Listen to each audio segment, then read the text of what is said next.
नमस्कार, welcome to Pihu mommy kitchen. तर आज आपण बनवणार आहोत खमंग कुरकुरीत कोथिंबीर वडी. घरच्या घरी अगदी सोप्या पद्धतीने बनणारी ही रेसिपी तुम्हाला नक्की आवडेल.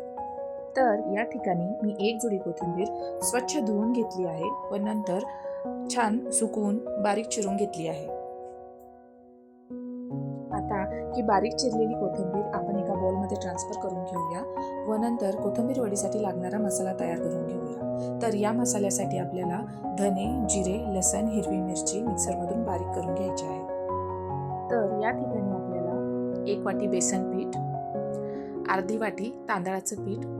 तांदळाच्या पिठाने आपली कोथिंबीर वडी छान खुसखुशीत होणार आहे.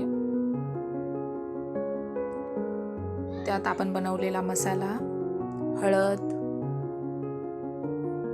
लाल तिखट,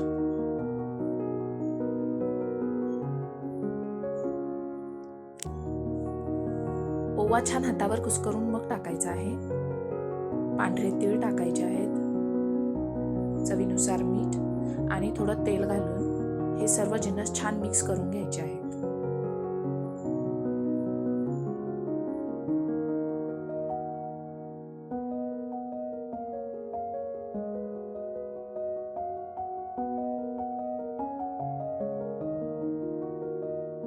आता इथे अगदी थोडं पाणी घालून कणिक मळून घ्यायची आहे. इथे एक गोष्ट लक्षात ठेवायची, अगदी थोड्या पाण्यात आपल्याला कणिक मळायची आहे, कारण थोडंही पाणी जास्त झालं तर कोथिंबीरीला पाणी सुटू शकतं आणि कणिक सैल होऊ शकते.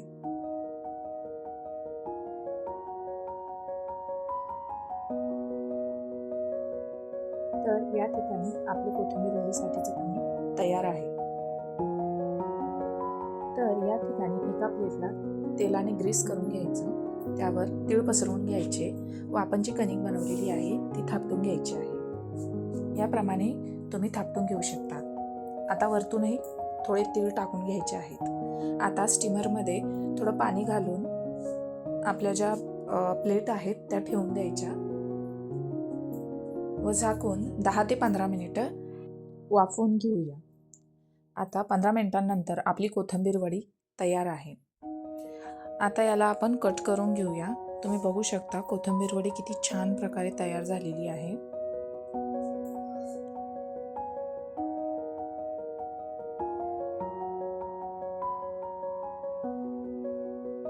बघा इथे किती छान प्रकारे आपली कोथिंबीर वडी तयार आहे. हिला तुम्ही शॅलो फ्राय करू शकता किंवा डीप फ्राय करूनही खाऊ शकता. इथे मी डीप फ्राय करत आहे आणि ही कोथिंबीर वडी तुम्ही चहासोबतही एन्जॉय करू शकता. इथे आपली कोथिंबीर वडी तयार आहे. कोथिंबीर वडी तुम्ही टोमॅटो सॉस बरोबर एन्जॉय करू शकता. मी इथे कैरीच्या चटणीसोबत घेतली आहे. कैरीची चटणीची रेसिपी हवी असेल तर तुम्ही चॅनलला जाऊन बघू शकता. रेसिपी आवडली असेल तर लाईक करा आणि पिहू मॉमी किचनला सबस्क्राईब करा. रेसिपी आवडली असेल तर नक्की ट्राय करून बघा. भेटूयात नेक्स्ट रेसिपीसोबत. बाय.